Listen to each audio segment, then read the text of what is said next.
প্রিয় দর্শক, আজ আপনাদেরকে নিয়ে যাব প্রযুক্তির সেই আদিম যুগে, যেখানে ধুধু পাথর, মরুভূমি আর পাহাড়ের কোলে বসবাসকারী আরব বেদুইনরা নিজেদের অস্তিত্বকে রক্ষা করার জন্য কত কিছুই না করত।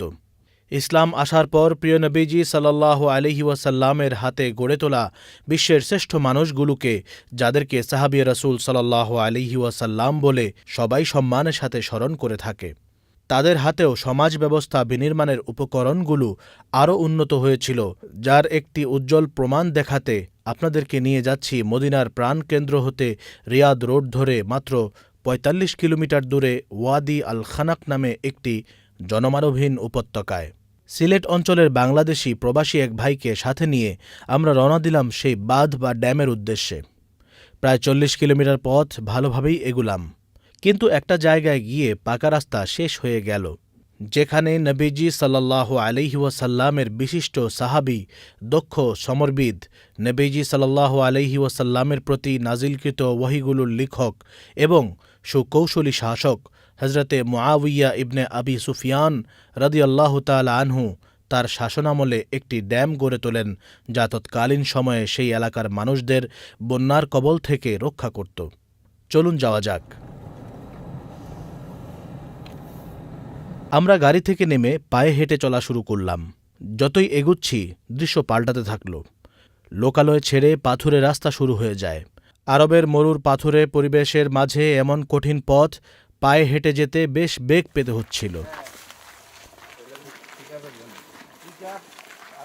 পাতলা স্যান্ডেল হওয়ায় পা ধারালো পাথরের আঘাতে ক্ষতবিক্ষত হতে থাকে, সাথে বাবলা কাটার তীক্ষ্ণ খোঁচা। হাঁটতে হাঁটতে কিছুটা ঢালু বেয়ে নদীর মতো একটা জায়গায় নেমে পড়লাম।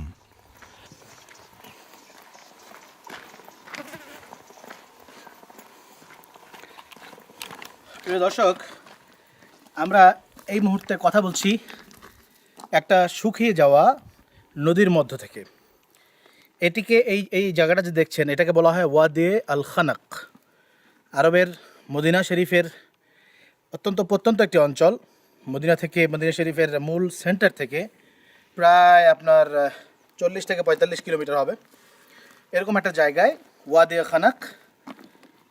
এই নদীটা দেখছেন, এটি একসময় জীবিত নদী ছিল, অর্থাৎ পাহাড়ি ঢল যখনই নামতো এই নদী দিয়ে পানি বয়ে যেত, এবং অতিরিক্ত ঢল নামার ফলে মদিনা শহরে বন্যায় প্লাবিত হয়ে যেত এলাকাগুলো, যার কারণে তৎকালীন সময় হযরতে মুআবিয়া ইবনে আবি সুফিয়ান রাদিয়াল্লাহু তাআলা আনহু, তিনি অত্যন্ত সুকৌশলী সমরবিদ যেমনভাবে ছিলেন, তেমনইভাবে তিনি ভূগোলবিদ ছিলেন, এবং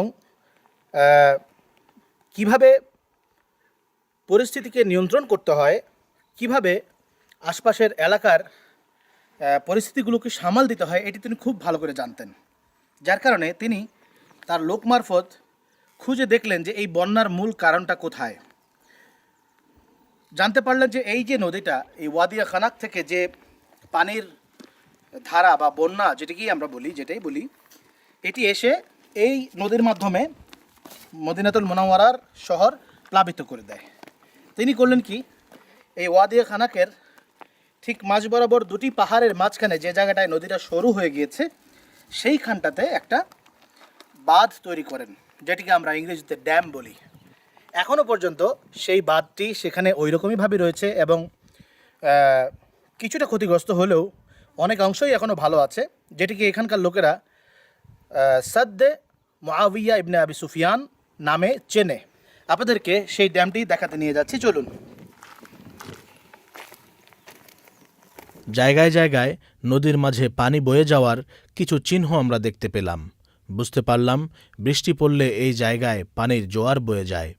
স্রোতের ধারায় বয়ে আনা পলিমাটি পাথরের গায়ে চিহ্ন রেখে গিয়েছে। এখন শুষ্ক মৌসুম, তবে আরবের রোদ খাড়াখাড়ি এসে চামড়ায় বিঁধে যাচ্ছিল। মাঝে মাঝে নদীর মতো গভীর জায়গা ছাড়িয়ে সমতল উপত্যকার মতো দেখা গেলেও পানির মৌসুমে এগুলো পানিতে ভরে যায়। প্রিয় দর্শক, চলতে চলতে হঠাৎ গাড়ির চাকার দাগ দেখে প্রথমে কিছুটা খুশি হয়েছিলাম। ভাবলাম যে হয়তো আশেপাশে কোনো রাস্তা এসে নেমে গিয়েছে এই উপত্যকায়, কিন্তু আমাদের আশা প্রত্যাশাকে মরুর বাতাসে মিলিয়ে দিয়ে কোনো গাড়ি শেষ পর্যন্ত চোখে পড়ল না। আমাদের সাথী বাংলাদেশি ভাইটি ক্লান্তিতে পাশে পড়ে থাকা বড় একটা পাথরে গা এলিয়ে শুয়ে পড়লেন। তবে আমরা থামবার পাত্র নই। চলতে চলতে ক্লান্ত পথিক, বসে একটু বিশ্রাম নিচ্ছি, চকলেট খাচ্ছি, পানি আছে, বাদাম আছে। এগুলো যদি সাথে না নেই, এরকম মরুভূমির রাস্তায় অত্যন্ত দুর্গম বন্ধুর পথ, এসব জায়গায় সাথে পানি, একটু খাবার, একটু চকলেট রাখলে যখন আপনি রোদে চলতে চলতে আপনার শরীর থেকে ঘাম বের হয়ে ডিহাইড্রেশন হয়ে যেতে পারে, তখন এই জিনিসগুলো আপনাকে কিছুটা হলেও সহায়তা করবে। যার কারণে আমরা আগে থেকেই জানতাম যে হয়তো বা দুর্গম পথ হতে পারে, আমরা সাথে নিয়ে নিয়েছিলাম। তো এগুলো আল্লাহর রহমতে এখন আমাদেরকে একটু সহায়তা করছে। মনে মনে খোদার উপর ভরসা।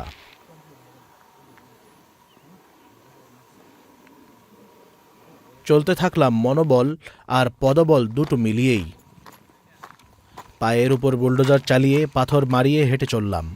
কষ্ট হলেও হেঁটে চললাম আর দেখতে থাকলাম আসল আরবের সৌন্দর্যকে। আজকে আমরা মক্কা ও মদিনায় যাই, কিন্তু সেখানে ইট পাথরের ভবন ছাড়া আর কিছুই নজরে পড়ে না। কিন্তু আরবের সৌন্দর্য দেখতে হলে আপনাকে আসতে হবে এই পাহাড়ি অঞ্চলে। প্রিয় দর্শক, এই উপত্যকার মধ্য দিয়ে প্রায় 1.5 ঘন্টা ধরে আমরা হাঁটছি। এবড়ো থেবড়ো পাথুরে পথ, পায়ের জুতার ফিতা ছিঁড়ে যাওয়ার উপক্রম হয়েছে, পা আর চলছে না। ম্যাপে শো করছে অত্যন্ত কাছে, আসলে চলার রাস্তাটা অনেক দূর, অনেক লম্বা। দেখি চলতে চলতে আপনাদেরকে হয়তো আমাদের কাঙ্ক্ষিত জায়গায় অল্প সময়ের ভিতরেই নিয়ে যেতে পারবো ইনশাআল্লাহ। দর্শক, আধুনিক প্রযুক্তি যেভাবে মানুষের জীবনযাপনকে সহজ করেছে, তাতে মানুষ পৃথিবীর সব জায়গায় খুব সহজেই ঘুরতে পারে। আমরা যখন সেই ড্যামের রাস্তা খুঁজে পাচ্ছিলাম না, তখন গুগল ম্যাপের সাহায্য নিচ্ছিলাম।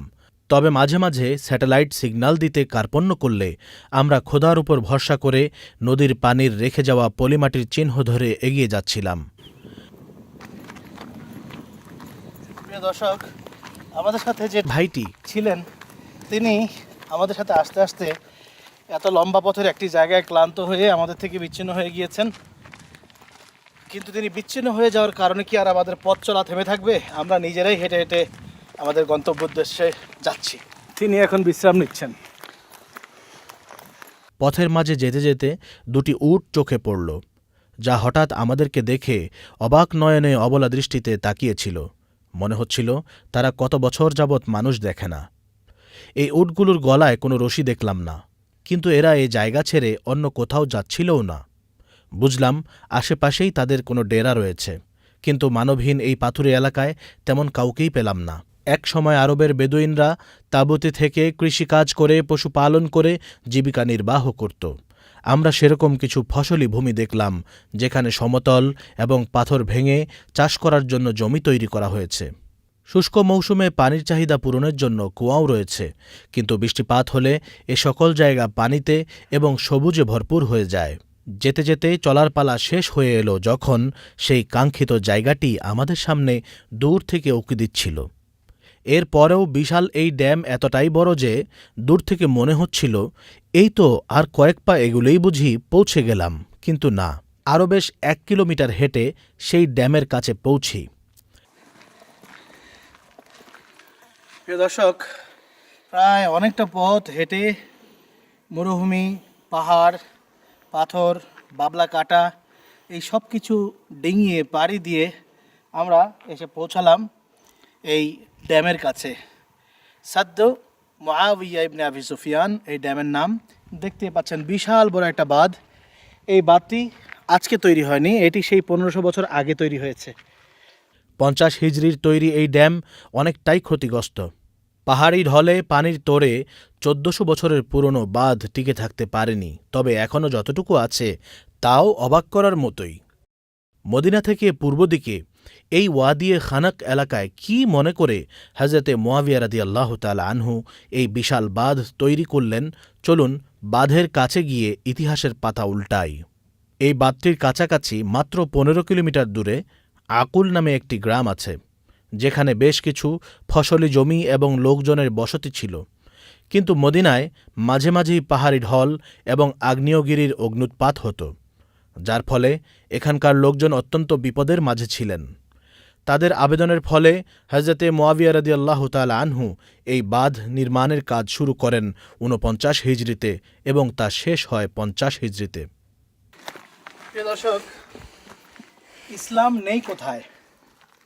ইসলাম আছে সাগরের বুকে, ইসলাম আছে পাহাড়ের বুকে, ইসলাম আছে মরুভূমির বুকে, ইসলাম আছে প্রস্তরকীর্ণ পাথরে ভর্তি এই উপত্যকার ভিতরে। ঠিক তারই একটি পরিচয় বহন করছে আমার সামনে দেখতে পাচ্ছেন এই যে পাথর দিয়ে ঘেরা একটা ছোট্ট মসজিদের আকারে, এই যে এটা হচ্ছে মেহরাবের চিহ্ন করে রাখা হয়েছে। এদিকে রয়েছে, এদিকে একটা সীমানা রয়েছে। এই ড্যামটি যখন তৈরি করা হয় সাহাবায়ে কেরাম রাদিয়াল্লাহু তাআলা আনহুম আজমাইন, তারা নামাজের সময় হলে মসজিদের প্রয়োজনীয়তা অনুভব করেন। তো এখানে একটি মসজিদ তৈরি করা হয়েছিল, সেটি আজকে আর নেই, তবে মসজিদের যে চিহ্নটি এটি এখনও রেখে দেওয়া হয়েছে, দেখতে পাচ্ছেন। তো এটি হচ্ছে ইসলামের সার্থকতা, যে মুসলমান সারা পৃথিবীর যেখানেই যাক না কেন আল্লাহ তাআলার একাত্মবাদ এবং রাসূল পাক সাল্লাল্লাহু আলাইহি ওয়াসাল্লামের রিসালাত তারা সেখানেই বয়ে নিয়ে যাবে। এটাই হচ্ছে মুসলমানদের দায়িত্ব এবং কর্তব্য। এই বাঁধটির মূল দৈর্ঘ্য প্রায় ৩০ মিটার এবং বাঁধের প্রাচীরের বেইজের প্রস্থ প্রায় ১০ মিটার এবং এর মাঝে ভাঙা জায়গাটি ভূমিকম্পে এবং প্রবাহিত আগ্নেয়গিরির লাভার দরুন ধসের শিকার হয়েছিল।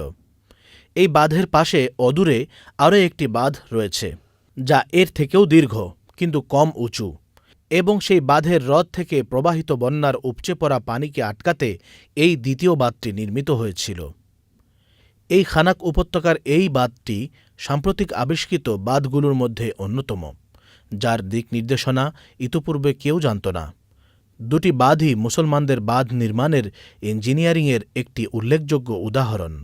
বিশেষত যেহেতু এই বাঁধের প্রথম ও মূল যে বাঁধটি আছে তার ভিত্তিপ্রস্তরে সেই সময়ে সাহাবায়ে কেরামের হাতের লিখা হজরতে মুয়াবিয়া রাদিয়াল্লাহু তাআলা আনহুর নামটি খচিত রয়েছে।